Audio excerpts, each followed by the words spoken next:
Hello again, Steve here with a video chat. It's been a while since I've done one of these for sure, but I just thought I would do this because there's so much talk about the whole Donald Trump thing that's going on, for lack of a better term, the Donald Trump thing.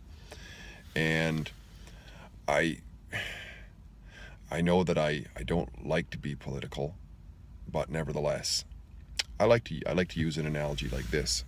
If I live next door to a large plant, for example, I have nothing to do with the plant directly. It produces rubber tires or something like that, right? Um, would I like them to be a good neighbor or a worse neighbor? In other words, would I want it well run or not so well run? Yes, I'm not directly involved with it, but if they're a good neighbor to me and if they run effectively and so on, then that would be great. I don't vote in the system. I don't I don't live, I don't work there or anything like that. But I think it's important. And this is what has come up with me a few times with people. They say, well, what does this Donald Trump thing have to do with us? So, here north of the 49th parallel. Well, I would say actually, in some ways, it's more important as in what happens in Ottawa. I said that to a guy not long ago, a family member of mine, because, they're 10 times bigger than we are in terms of population. And so what happens there, and the largest trading partner and so on. So what happens there is very important. You could argue that it's actually more important than what happens in Ottawa. So that would be why, one of the reasons why I would get, well, a couple of reasons why I would choose to speak up about it is that it's it's very important, and the other one is that it's a huge change coming down the pike potentially, right? In fact, back in February, I had a coffee chat, which some of you know about Coffee Chat. It's a discussion forum. And somebody there was poo-pooing the whole Donald Trump thing at the time. And no, sorry, that was back in June of 2015. That was a different story, yeah. Back in June of 2015, I was talking to a brother of mine, and I remember saying, look, Trump has announced his candidacy. I very much doubted at the time that he would become, president, let alone get this far. But I said, if for some reason he does, the world is going to change, and change forever. I had no idea the importance of that statement, but I would say that even if he doesn't win now, the world has already changed, which I can get into a bit later. And then it was February, yeah, February of 2016. I remember mentioning, because almost everybody I talked to up here in so-called Canada, almost everybody except for very rural people, um, more than hate Trump, it's almost a mocking. They think he's some kind of a caricature of evil or something. It's really, really weird. It's unbelievable how warped people's ability to think is. It's just astounding. Now, I'm not saying that I support Trump. People claim that I do. I'm not saying that I support Trump, and I'll get into that hopefully a little bit later as well.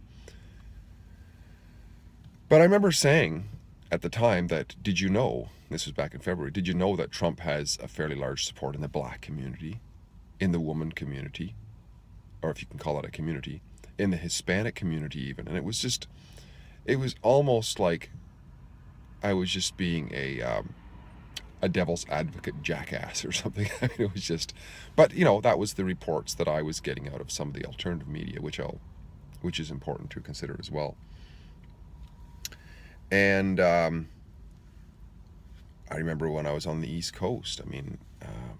Almost everybody there, East Coast of Canada, almost everybody there, if the topic would come up, it would just be a chuckle under the breath. This guy is, like, people are going to move to Canada if he's elected, and it's really quite astounding. And of course, the media, if ever the odd time that I hear it walking by a radio or something like that, if there's any comment about it, it's, a flurry of adjectives. The unpredictable, the not the deplorable. That's what the Trump followers have been called, I suppose. And the flamboyant, the I'm forgetting a few of them now, but it's mostly, um, what I realized more and more were they were non-arguments. Like, people will say things, but they have nothing to back it up with, which is not surprising once again, I don't think. And actually, very recently, I was at an event, just an evening out with some friends at a restaurant, and somebody mentioned, I'm talking like a week and a half ago, and today is late October, so not long ago. And this guy was saying that, oh, in a few weeks when this election is over, we'll hear nothing of Donald Trump, it'll all be behind us, and so on. And I said to him, I don't forget exactly how I said it, but I was surprised, because this is not an unintelligent guy. This is a very well educated guy, and I was thinking, how could you possibly make that assessment? Because after all, here is a man who jets around the country, the U.S., making stops, not in necessarily one door and the next door. It's across the whole country and back in the course of a day, doing 1, 2, or 3 events that draw 10, 20, 30,000 people. And Hillary, on the other hand, if she can even get out once a week, has about 350 people who have to be coached on how to cheer. Some of them are bussed in, apparently. I mean, there's no empirical comparison. The polls, of course, it's come out through different leaks, are rigged. They oversample Democrats and so on. And the mainstream media, that's been rigged as well, tied to the Democrat Party, and has been shilling for Hillary. You know, even Fox News. Megyn Kelly the other night, in an interview, refused to use the word sexual predator in reference to Bill Clinton, but used it, no problem, completely flagrantly, in reference to Donald Trump, even though there's no evidence whatsoever, once again, non-argument, no evidence of him ever having, that I know of, anyways, maybe people can point it out, no evidence. Accusations, yes, but accusations, remember, are not evidence, right? Due course, due process has to be put through. And yet, Bill Clinton has actually settled to the tune of $800,000 on at least one molestation or rape allegation. So, but that's even Fox News, the supposedly Democrat or Republican friendly media, and they're the best of the lot. You know, CNN and all those, they don't even make a Wall Street Journal, not Wall Street Journal, New York Times, the Washington Post, not even a pretense of fairness, right, of journalistic integrity. And the other night at Toastmasters, I go to Toastmasters, there was a few comments that were sort of mocking Donald Trump, and when I did a table topic, it was about elections. Our topic was elections, and I made the point that this guy is not going away because the movement has been made, and even if the election is rigged or for whatever reason he does lose, I have no idea who's going to win. Okay, I'm not predicting here whatsoever. Who knows? Who knows? I'm not on the ground. I only hear what I hear, right? I try to get a mix of different media once in a while, but I try not to glue myself to it because I got other productive things. In fact, I'm going to work right now, so I'm one of the working deplorables who has to dust off his boots in the morning, but that's just who I am.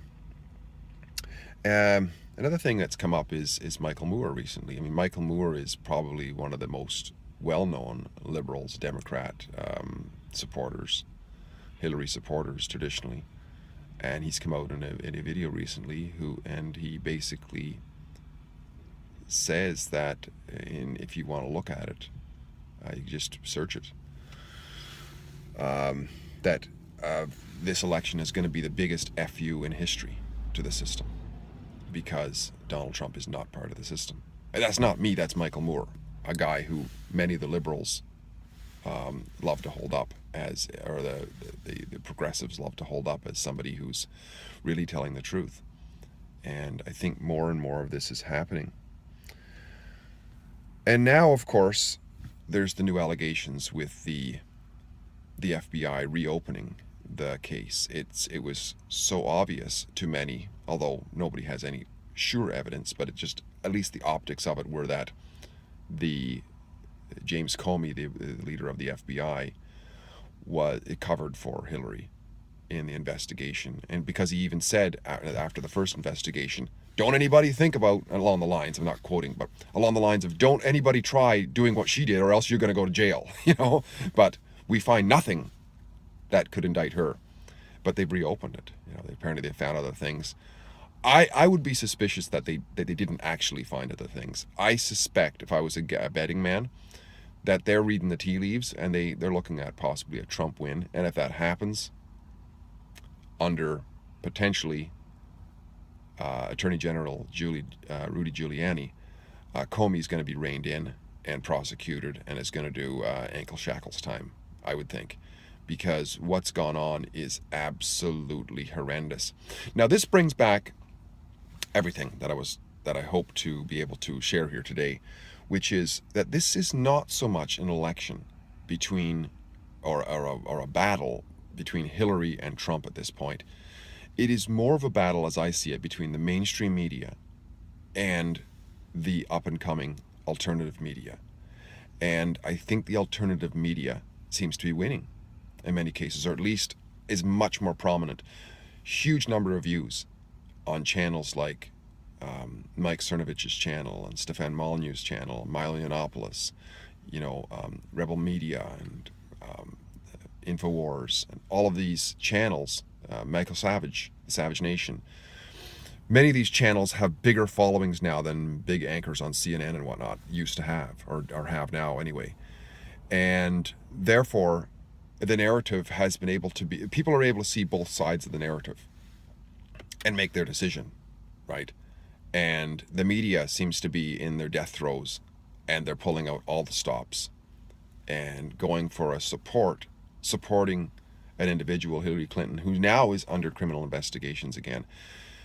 Whether this is unprecedented, I don't know, but it's certainly unprecedented in recent history that somebody who's actually under active FBI investigations is actually allowed to run for president. It's astounding. But another thing I wanted to talk about was just the two sides of the equation versus the people who stand for truth, such as Cernovich and Molyneux and so on, and those who just want to slander, such as the Young Turks and so on, and all of the people who follow that side. And it tends to be a producer versus a consumer side of the equation. I find that a lot of people who are either government employees or are attached to the state somehow will support the Democrats no matter what, right? Because it is, I think it's there's the sun coming up. It's kind of a survival mechanism for them. Is evolutionary survival thing. I mean, to people who are dependent on the government for their livelihood, they will fight to the death here because that's what this is about, I think. And those who produce are kind of fed up. They really are fed up.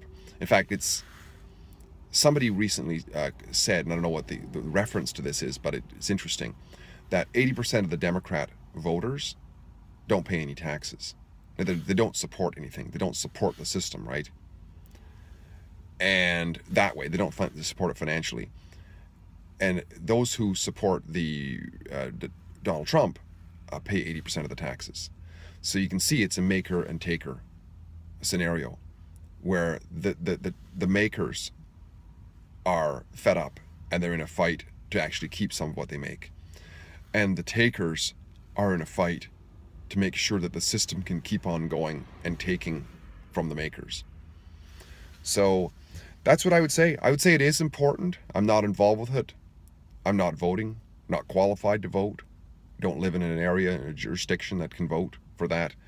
But I think it's important, and I would prefer to see somebody in there who's got a lot of experience of running a large organization, who actually produced something, who actually has a track record of integrity, in spite of all the nonsense and lies that have been told about otherwise, and somebody who's not under a criminal investigation currently, and perhaps Trump is too. I don't know, something to do with his university or something like that somebody complained because they got the refund but it wasn't enough, or I don't know. There's probably both So maybe maybe Clinton is the best one. But I'm just saying, I think that mostly what it is a fight between the mainstream media and the alternative media. The mainstream media clearly supports Hillary Clinton. The alternative media, most of it, the ones who involve themselves with reason and evidence, for sure, rather than just ad hominems, attacks, character assassinations, and a slurry of adjectives, mostly. That mainstream media, the ones who stick with reason and evidence, I think it's a fight between the mainstream and them. And they seem to be winning at this point. And who knows what will end by happening, especially with this new allegation of reopening the investigation towards Clinton.